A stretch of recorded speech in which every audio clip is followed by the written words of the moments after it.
Тешко од именувањето на навиките кај местното население во Подбеласичкиот регион во Струмичко за ориентирање кон руралниот туризам, иако пределот изобилува со природни реткости и убавини.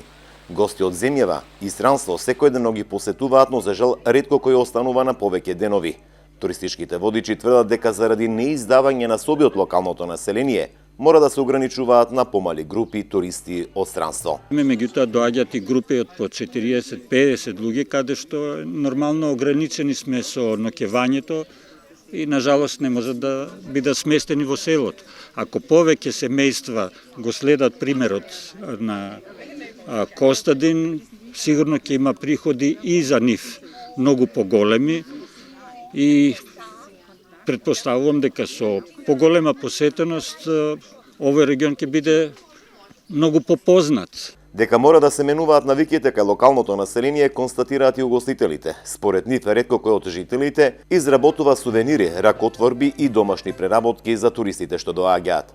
Малце е проблем за тоа што луѓето се ограничуваат и не сакат да се унапредуваат. Јас многу пати имам зборено со нашите мештани тука, значи да се направи некој да произведува сувенири, да собира природен чај, да луѓето се скептици, не веруваат во бизнисот, не веруваат во потенцијалите.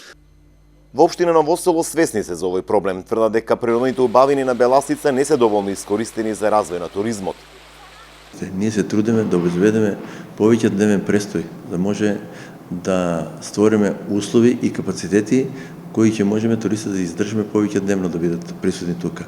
Ние правиме едукација, се трудиме со проекти да правиме едукација на локалното население, да свати локалното население дека и они можат да пружат услови со издавање на нивните приватни капацитети со кои ќе може да добие акцент селскиот туризам, од кој гледам бенефит и за општината и за индивидуалното население што постои.